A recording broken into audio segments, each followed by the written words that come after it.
I'm so excited to introduce Tanvi Shah, who's going to be presenting on some research that Tanvi has done in Chicago. Her presentation is called Reimagining Career Readiness. I have been on a mission for the last few months to get somebody to come present about this new framework and the research that Tanvi has done.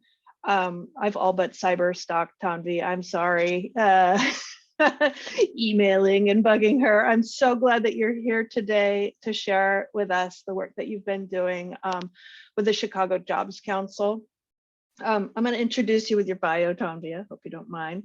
Tanvi Shah is the director of the Frontline Focused Training Institute at the Chicago Jobs Council. In this role, Tanvi provides professional development, training, and capacity building resources to workforce development professionals, both locally and nationally. In practice, this includes designing training curriculum, facilitating customized workshops, researching best practices, cultivating strategic partnerships, and engaging in systems change work. With over 10 years of experience in the workforce development field, Tanvi has extensive experience in workforce program design, implementation, and management, as well as curriculum development and facilitation. Thank you, Tanvi. Thanks so much for having me. And I will say that that I've been equally excited as you when I heard that you had gotten a hold of our curriculum or our framework report and were excited to share it with your partners. So welcome everyone. Thanks for joining today. My name is Tanvi and my pronouns are she, her. And as Amanda mentioned, I am the Director of Frontline Focus at the Jobs Council. For those of you who are not familiar with us, the Chicago Jobs Council is a 40-year-old member-based organization, and we work to move people out of poverty through employment. And we do these in two specific ways. One is through our policy advocacy work, where we try to remove systemic barriers and increase access to employment. And then the other is through the capacity building work through the Frontline Focused Training Institute, where we aim to help frontline workforce professionals build their capacity so that they're better able to meet the needs of the low-income job seekers that they work with. And we try to advocate for systems change and improve the workforce system from sort of the top down and the bottom up, really trying to create this intersection of both policy and practice. And so last year, one of the big events we had is that we released a report on the Career Readiness Framework, in which we documented our research and findings over the course of a couple of years, where we talked about how do we reimagine what career readiness programming looks like. And today I'll be presenting an overview of that report, our research, our learnings, and our proposed solution. And as you're listening to the presentation, please take note of anything that stands out to you, any questions you have, as I've left time for us at the end to discuss them further, as well as talk about sort of the larger implications of this work. So with that, let's dive in. So what is the Career Readiness Framework? So this started out as our attempt to create an innovative approach to career readiness programming. And it started with an idea that we wanted to create a career readiness curriculum that would be free and open source and comprehensive, as well as flexible, so that it could be useful to programs regardless of their size, program model, the populations they served. And that idea had been percolating for quite some time based on observations that we'd been gathering from the field. We knew that we had received repeated requests for some type of universal job readiness curriculum, and we didn't have anything for our partners. We also knew that at the same time, there was a plethora of emerging research that was coming out of entities like Mathematica, the Center on Budget and Policy Priorities, Joyce Foundation, all around behavioral economics, CBT, socio-emotional learning.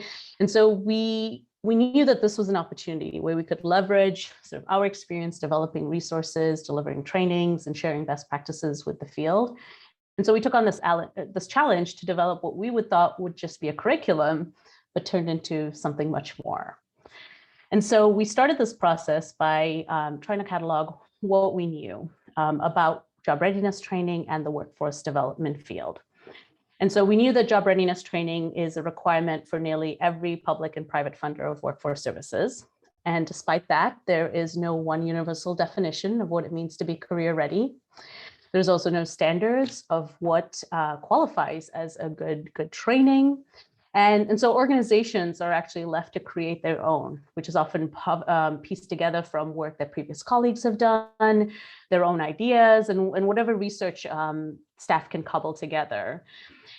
The other thing we knew is that job readiness instruction is often an other duty as assigned to already overworked frontline staff. Instructors don't necessarily have the time to update their curriculum, to incorporate these best practices or emerging sort of research trends that they're seeing. And so as a result, we know that job readiness training really varies drastically from organization to organization. And this might not be immediately apparent because many job readiness trainings really focus on similar content, so bolstering soft skills while teaching job seekers the art of resume writing, interviewing, et cetera. But how that content is delivered is drastically different from organization to organization. There's differences in the length and frequency of programming, in the skill and preparation of instructors. They all contribute to inconsistent experiences and outcomes for job seekers. We see a lot of program hopping from job seekers who are unsatisfied or frustrated with the experience they're having in these programs. We also know that workforce organizations have limited resources, and so they can't always customize trainings to individual job seekers' needs. And so it's sometimes easier to have sort of a one-size-fits-all model. And but then as a result, we're not really meeting the needs of the job seekers as each have very sort of unique requirements of what they need. And so, and then the other sort of frustration that we often see with job seekers is the requirement many of our programs have where they must complete training before they're placed into a job. And so forcing job seekers to sit through another job readiness training program that, you know, promises to solve all of their economic instability issues and can be condescending at best and sometimes just a lie. If job readiness trainings really did lead to the improved outcomes that job seekers were seeking, then the workforce development system would be revolutionized.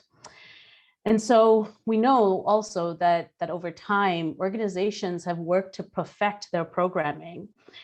And so this variability in programming has sort of become a source of pride, where job readiness trainings are sort of the way in which major organizations find ways to differentiate themselves. They can tout their own programming as sort of the silver bullet to job seeker success. And while that's shifted a bit over time, there's still many organizations that are reluctant to share specifics about their training programs, unless, you know, because the secret sauce might get out and the program would no longer be unique. And this is, you know, this need for organizations to remain cutting edge and driven is definitely due to funder expectation, right? There's a need for us to differentiate ourselves, demonstrate how we're adding value to the field, how we're constantly innovating or creating something new. These are all hallmarks of nonprofit funding landscapes. And so, though it's not inherently wrong, what we know is that when it comes to job readiness training, we don't really need flash and innovation. We just need something that works. And so that's when we started our research to figure out what exactly does work. What are the essential skills people need to succeed and thrive in life? What are the workplace navigation skills that are valued by employers in today's job market? And then how can the workforce development field support that skill development? So we conducted a comprehensive literature review in which we looked at the latest brain and behavioral science research on skill development. This process of collecting and analyzing and codifying the behavioral science informed interventions took us over 8 months, and it resulted in a mind map that is in the framework. If you'd like to take a look, we've had a lot of people find that as a very useful tool. So this mind map sort of detailed all of the essential skills and strategies that are core to effective career readiness programming.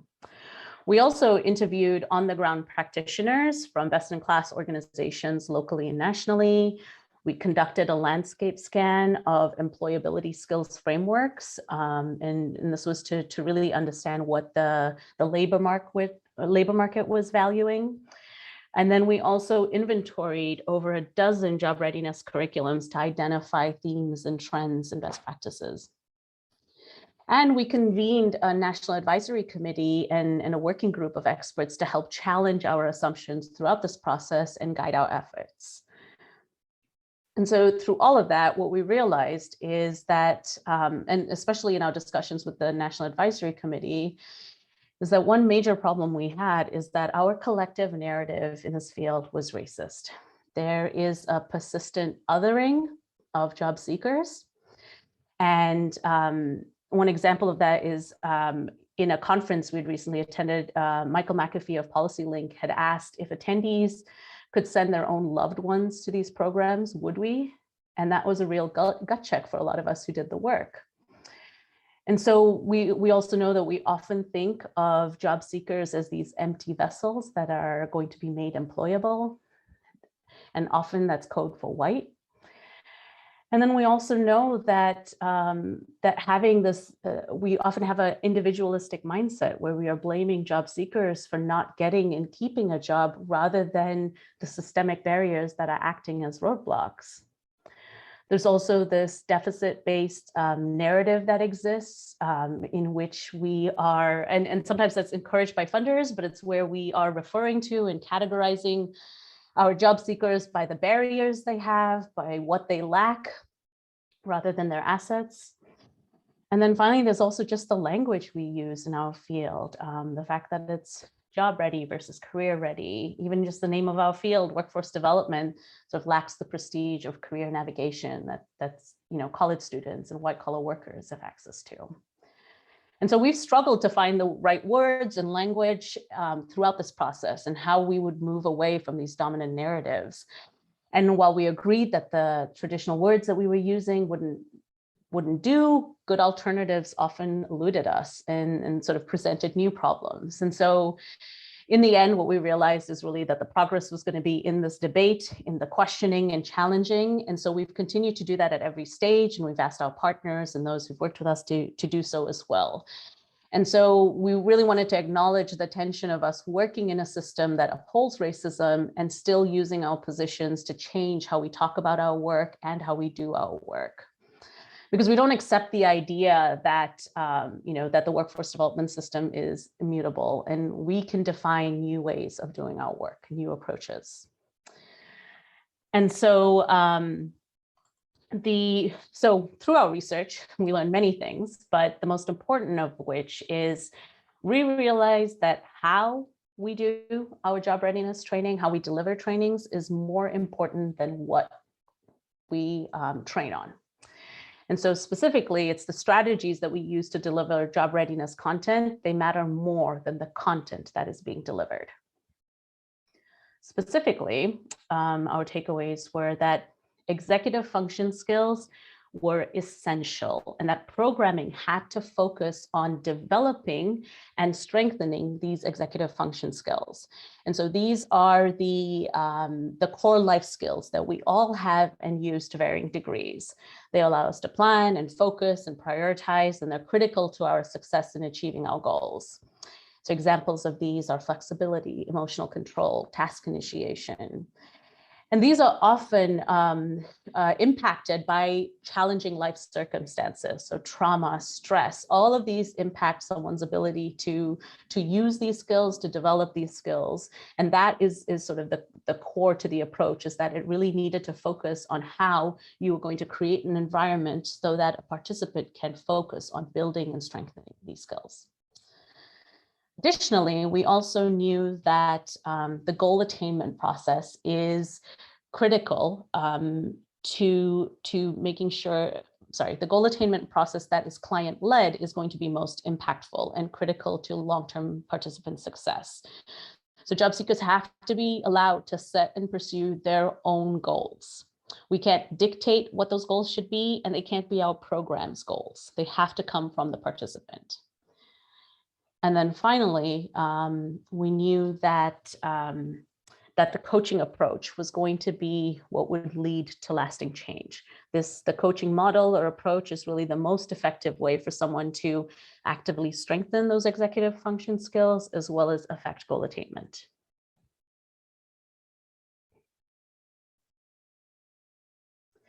So additional aha moments we had in this is that to truly affect change, workforce organizations really need to buy into and engage in this wholesale culture shift that we're asking for.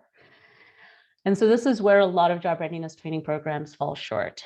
The integration of executive function skills, customized goal attainment, and a coaching framework is highly individualized work and requires a significant investment of time from both workforce staff as well as the job seeker.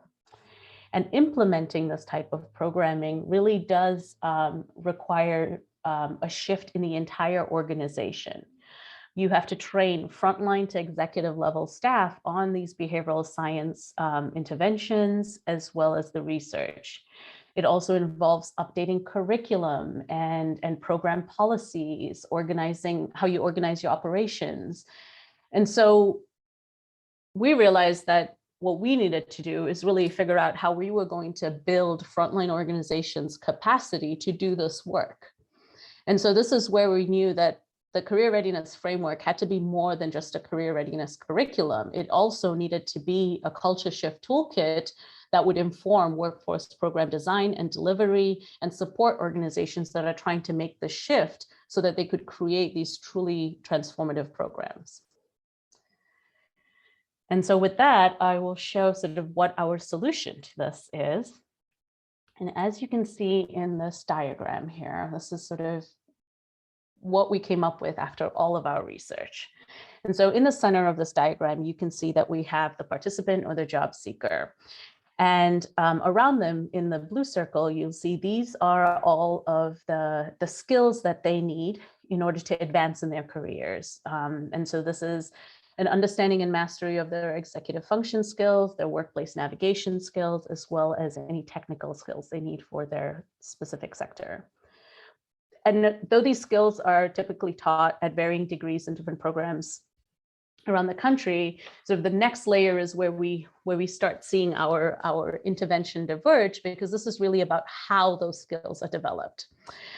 And so this is where we stray from business as usual. So in the second layer there, you'll see that the coaching and the goal attainment process and the establishment of a supportive environment, these are going to be the programmatic level changes that need to be installed in order to allow job seekers to demonstrate the skills they have, and also allow new abilities to emerge, as well as strengthen sort of what are their what may be areas in which they are more challenged. And so this is where you can create that environment for job seekers to be able to do that. And so intentional program design that incorporates all of these elements does take in a significant investment of time and resources. And it's definitely more individualized. It moves away from the one-size-fits-all model. And so, but none of these programmatic shifts that we're describing here in an organization will be successful unless we also talk about the culture change that needs to happen in the overall organization, which is sort of the last layer of this graphic. In which we really need to have the entire organization trained on behavioral science research and interventions, on how to embed racial equity practices, how to use a trauma-informed lens, and how to adopt a client-centered mindset. And so depending on the organization, this culture shift could be a massive undertaking or a small endeavor if they've already been on this path. But regardless, it really does depend on there being a willingness from executive leadership to push their organizations and staff towards this new way of thinking and doing business. And it's definitely not easy. In some cases, staff will be, we're asking for people to change their hearts and minds and behaviors.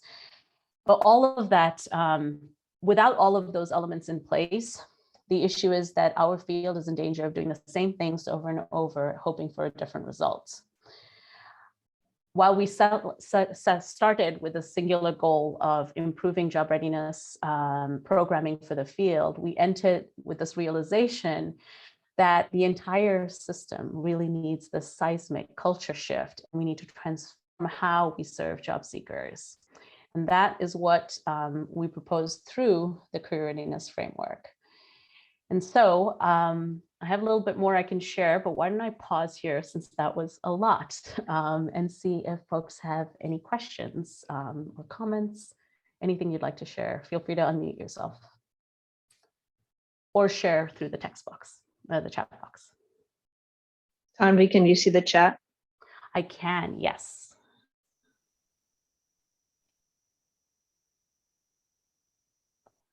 Thank you, Vanessa. And I see that the language part of our discussion definitely resonated with folks. I think that's something I've seen over and over again.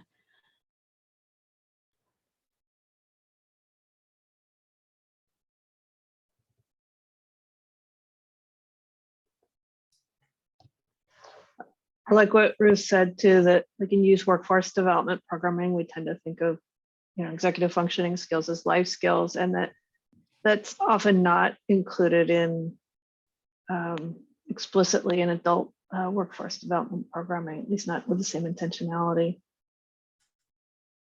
That is definitely true. We've seen some partners starting in this area, and that's been really helpful. But we do know that there's a long way for us to move in this direction. And Caroline. Hey, thank you so much. I thought this was really interesting and helpful. I'm at USC, and we've done a number of WAF projects. We focus on working with employers to help them change their hiring practices. Mm-hmm. And one thing I think of is so much of this depends on the participant and the individual and getting the person ready for the job. And I really appreciate a lot of the language that you use. And I wish that we could think about, and you talked to this a little bit, that we need to change culture too. Like, it's not just about the person being job ready, but about the employer being ready for that person. And I think the more that we try to change the minds of employers, the better off we're going to be. Because otherwise it's a bootstraps mentality, right? Like, get yourself ready for that job. And that's not really what you can get as ready for a job as you can be. And if, we're within this racist system, there's not much you can do to change that, right? So I dig the way that you're leaning towards that language, and that's something we've been thinking about a lot. That's great. I can share with you, we're currently in developing the curriculum at this time, and in each topic area of the curriculum, what we're working on is trying to find that intersection point of what job seekers are experiencing, what they're being asked to do, and what the labor market asks of them, but then really looking at that with a critical lens of like, how is this white supremacy culture that is showing up? And what are the ways in which we can reframe the language we use with job seekers, but also offer choice to them, to empower them to make the decision on how they present themselves with an employer, with a full understanding of like what some of the impact will be, that the choice remains with the job seeker, as opposed to us always saying like, this is what professional looks like, and this is what you should wear to be professional, right? And so really challenging the things that we've always assumed to be true, in our field, because that is the tension that at the end of the day, we are still working in this field where we are trying to prepare our job seekers to get a job in the labor market. And that is still, they're going to encounter racism and prejudice, definitely. And so how do we best prepare them for that? But at the same time, what are we doing to change those systems? What employer advocacy are we doing so that we are not sending our job seekers to toxic work environments? Right. And what else can we do? Right on. Thank you. Yeah. And then Oscar, I think you had unmuted yourself. I had, but Caroline pretty much covered what I was going to ask, but maybe a little bit of a expansion in your work with employers. How does the framework that you've laid out here with your solution, does it influence the work that you do with employers? Sure. So Oscar, you have raised the question that we get asked every time we do this presentation, and it's basically where are the employers in this work? And we've known all along that we need to include them in this work. What we have been doing primarily in our initial work is really to work with funders. That's been our goal. As we develop the curriculum and the toolkit, we're going to release that through a pilot training with a handful of local organizations here in Chicago, about 8 to 10 organizations. And it's going to be a year-long cohort in which we are testing everything that we've developed to see what's actually working on the ground, get some feedback from job seeker, and then try and iterate on it. We know the employer voice is important, but at this point we have sort of set that to the back seat because the other area that we find equally important is the funder part of this. If funders aren't supporting with money, all of the work and time and resources it would take an organization to do this, then there's no hope that an organization could actually have the capacity to test out what we are proposing. So we are running we are hoping to run in the fall 2 parallel cohorts, one for frontline organizations and one for a group of funders, in which we will be having them review the language in their RFPs, look at the metrics by which they define success, look at how they fund programs and the restrictions they put that don't allow programs to then offer this individualistic approach to how they work with job seekers. And so while we know employers are definitely in the mix, for now, our focus has really been on the frontline providers and the funders. And then up next, I think, will be employers. We've talked about higher education and sort of other intersecting systems that will also help enhance what we've learned through this work.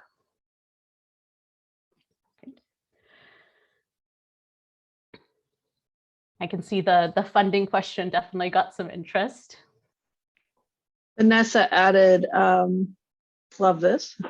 Pre-apprenticeship programs often include the executive functioning pieces. However, they are often not funded. Hard skills are prioritized.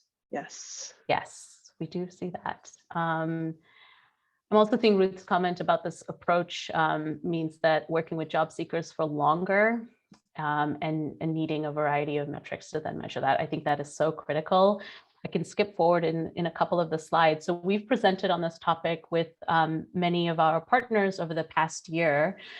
And some of the reactions we've seen, like I mentioned earlier, the racial equity, the language, that content really resonated with folks. Same with the executive skills, because people saw a need for us to expand in that area of work that's missing in job readiness trainings. And then the other area that folks really resonated with was this, the approach and the way we deliver this work, do this work, specifically to let it be a client-led approach to offer this individualized support. And then to use a coaching model, which also is a ton of training and expertise and time that would go into it. And so we knew from all of that for what we were asking of frontline organizations, if funders weren't along for the journey, there is no way we could make the impact we want to make. So really focusing on funders restructuring their how they define success, what are the outcomes they're looking for, offering support for survival needs, right? All those wraparound services that a job seeker needs before they're ever able to start working on their resumes, right? If there's any type of food insecurity, housing insecurity, all of these needs need to be met before you can ask a job seeker to enroll in these programs and really focus on the job search itself. And so trying to find ways in which we can speak with funders on these issues, but then also having funders reframe the grant periods and timelines that they're working with. Connected to your comment, Ruth, none of this happens on a calendar year. This is long-term work that is never going to fit in a funding cycle. And so really having funders rethink what that looks like and how they could do something to change that for frontline organizations. Tanvi, could you speak a little bit more about topically what happens in the executive functioning components of your career readiness curriculum you're developing? Sure. So in the curriculum, one thing we've tried to do is in each lesson, we try and identify which particular executive skills we're focused on. But one of the challenges here is like all of these are very closely connected.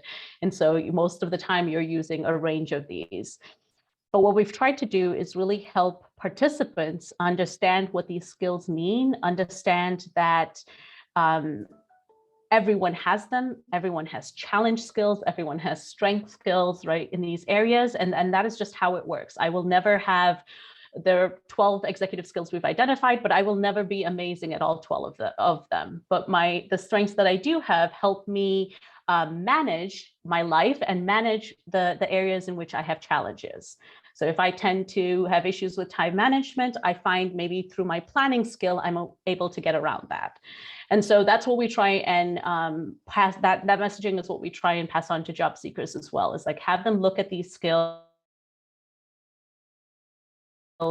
as neutrally as possible. Like we all have them, we use them to varying degrees, and you'll have strengths and some and challenges. And then also try and have them assess on a regular basis where they are using which skill. And so we have assessments for them to do and reflections for them to do after each lesson, in which they can think back and say, what skill did I use in that activity?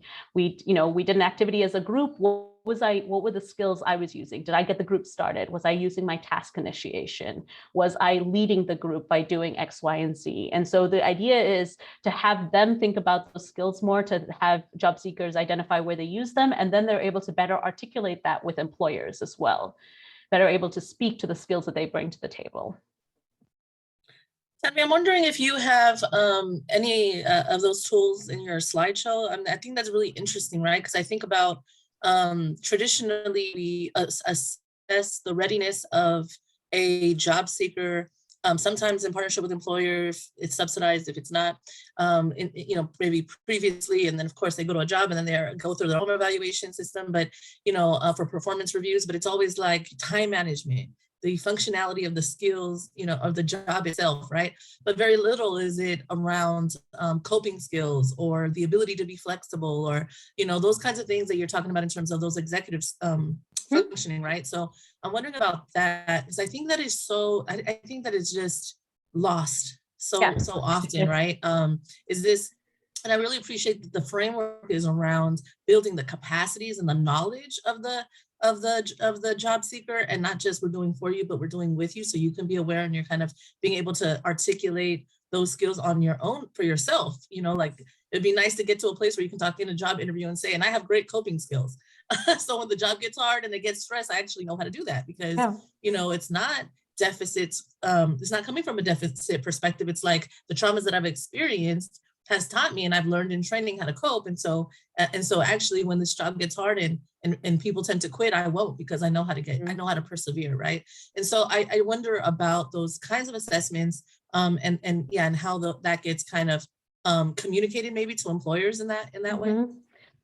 So we have, at this point, ours is still sort of a work in progress, because we keep refining it as we continue in the development of the curriculum. I do know there's an additional assessment that's an executive skills assessment that we've piloted here and there for organizations to use, and it's just a starter assessment. So I'll definitely share that with Amanda, and she can add it to the resources as something to get started on. But I do think sort of the point you're making here about how we empower job seekers to talk about these skills is what has been sort of fundamental in what we develop in the curriculum, is just an acknowledgement, and no value is put on these skills as some being better than the others. They're all of value, we all have them, and then really focusing the job seeker being able to understand how they use them, where they use them, and then be able to articulate sort of examples of that with an employer and show them as value adds to the organization. We similarly are working as well to think about skills that are often not captured in these in traditional interviews. And we think about things like code switching that job seekers of color are inherently able to do and asked to do. And so we're currently developing some content around that to think about how they articulate that as a skill in their ability to navigate different environments and shift their perspective to sort of meet the needs of the environment. And so that's other things we're thinking of, is like, what are the skills that are never even recognized as skills?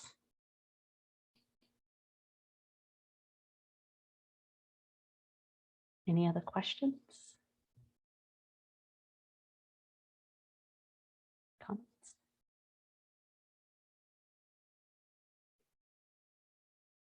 Vanessa, I love the comment you made here about being able to talk about those coping skills and the resiliency that you bring. That's great.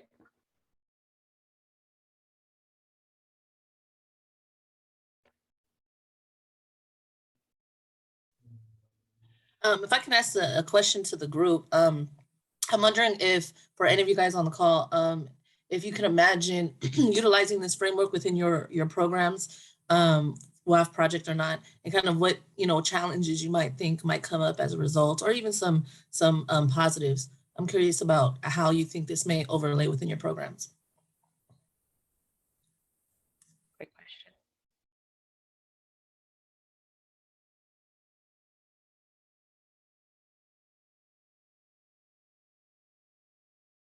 I really like the intentionality of making this like an open source curriculum that's not proprietary and not for sale. Like just the sharing of these resources out there makes this much more accessible, to pick out pieces of what you want to slowly add to your existing programs. It makes it, I know that the work is heavy to really do this with fidelity, but it also means you can toe into it too. Yes, and that's been the goal throughout, as we knew that organizations are going to be at different points on the spectrum.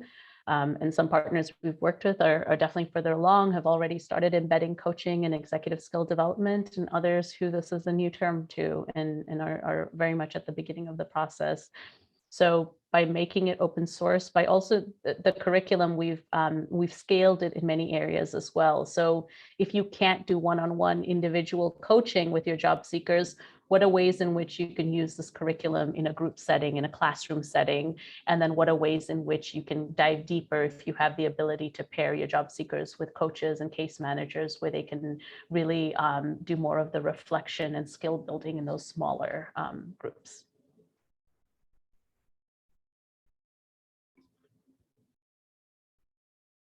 Tanvi, in your research, there's particular skills that employers found really important that maybe we aren't, like, might surprise us? I mean, we already talked about time management, but what are you hearing from that side of the table?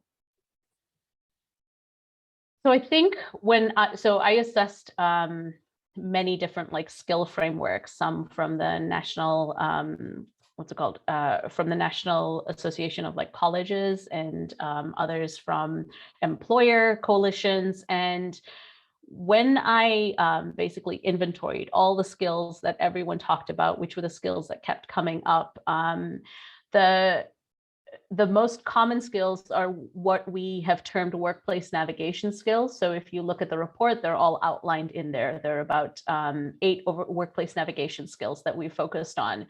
And I will say that none of them are surprising. They're all exactly what we, the ability to work in teams, the ability to be flexible, to take initiation.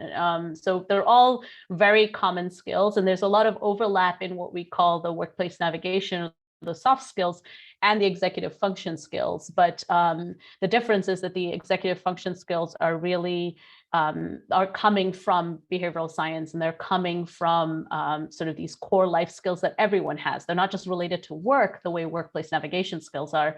They're related to success in your entire life. So as parents, as students, these are the skills that will help you go further. And so the workplace navigation skills was then our nod to what the labor market needs, and sort of adding those on as the additional skills that the field needed.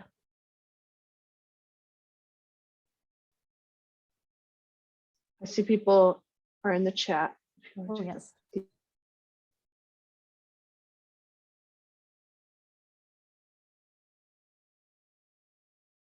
And so Ruth had a question here for the group of how the framework would validate what you're already doing, or add value to what you're doing in terms of job readiness, and how it also challenges your program. So I put the solution back up on the screen if this helps anyone think about areas in which they've already made some progress and where the challenge points are.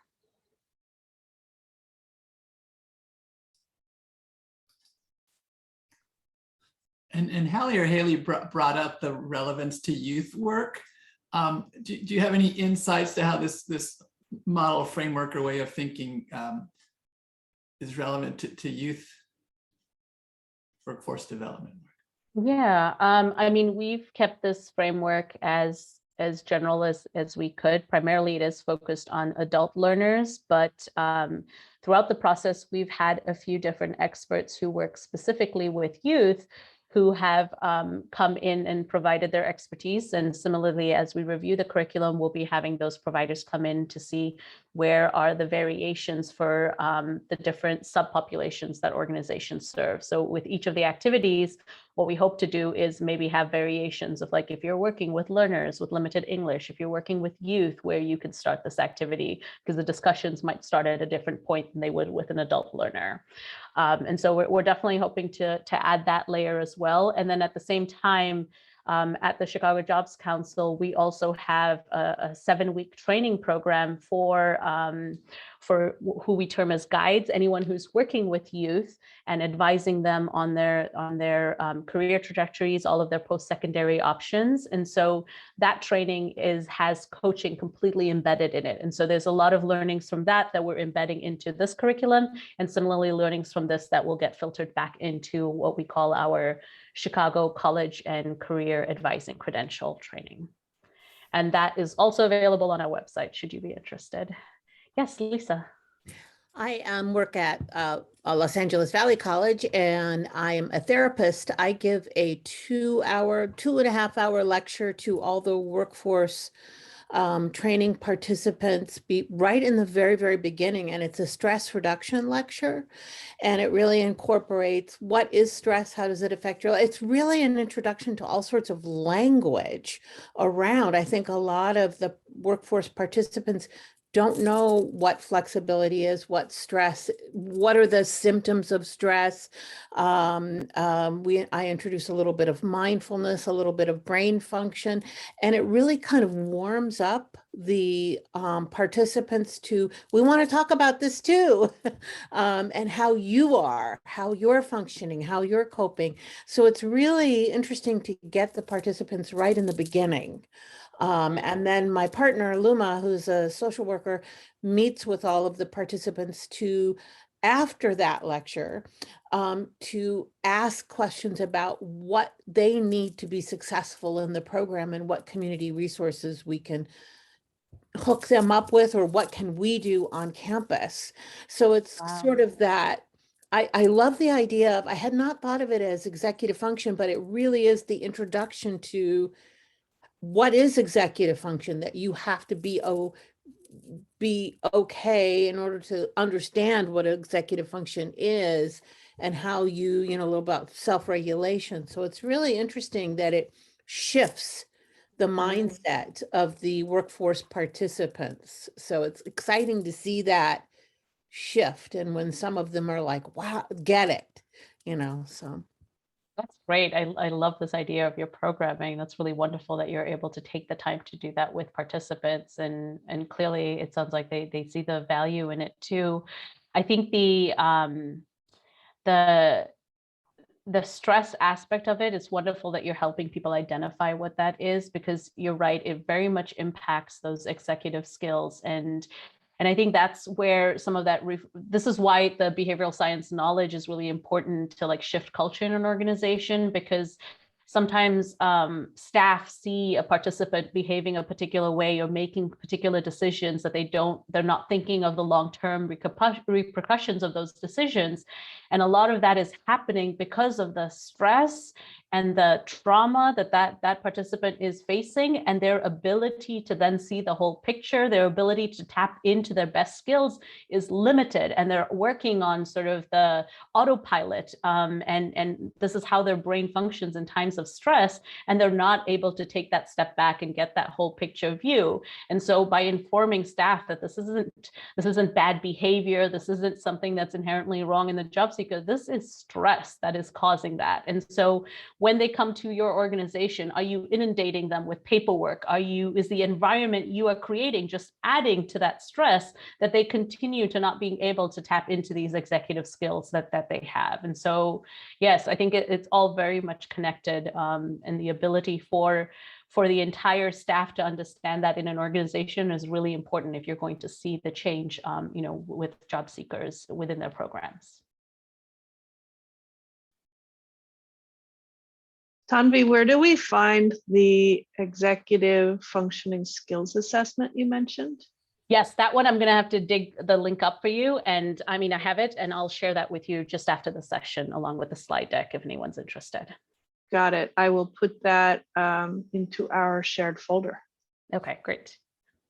Anvi, do you have any other slides or were these all the slides? These were all the slides. I think the last few were just around sort of where we saw the expansion of our framework. So just talking through sort of what we saw as implications for staff and funders. And then I just wanted to take a couple of minutes and let you all know around sort of next steps in this process. So as I mentioned, we're going to try and run these pilot trainings and through that, see what learnings come out of those. We also hope to start sharing portions of the curriculum with the field at large. And so I'll definitely add Amanda to that list, and then I'm hope she can filter this information off to all of you. So as we finalize portions of that, we'll start sharing with the field.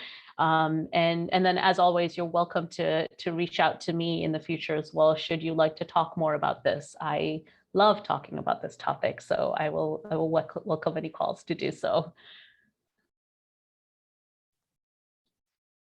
That means that you guys only have a few more minutes to answer any questions on this right. framework before we wrap up. So get them out now. So when exactly will the curriculum be something that we could see? So we're hoping to begin, we're hoping to have that wrapped up in the summer and then testing it with the pilot organizations in the fall. At this point, we haven't made a complete decision if we'll share the entire curriculum at that time or if we want to first test some of those activities before we share. But things like the assessment that we've created, in which we are having job seekers assess their workplace navigation and executive skills, elements like that we can pull out, we'll start sharing with the field as soon as we can, because those are core to this framework, and we know that there is a hunger from the field to start getting their hands on the materials. I wonder if are you guys doing a train the trainer? Yes, so that's what the pilot training for the providers will be on. It'll be a train the trainer, and then eventually, sort of once we have those learnings from that group of providers, we can we'll sort of iterate on the curriculum and then sort of share those updates with the field. One of our visions for this also was that once we put the curriculum out there, we wanted to maybe start creating a repository where others can also share. We know that there isn't just one way to do this work, and we know there are great trainers out there. So if trainers are willing to share sort of what they do in their classrooms that has proven effective, we really wanted to start compiling all of the lessons from partners around the country. So this can continue to grow and evolve, you know, as time goes on. Tanvi, I have a weird question for you. How is this work funded? Because usually workforce boards we're just trying to meet the numbers and just keep moving forward. And, you know, like, how does Chicago invest in this way? Because this is amazing. It's really different.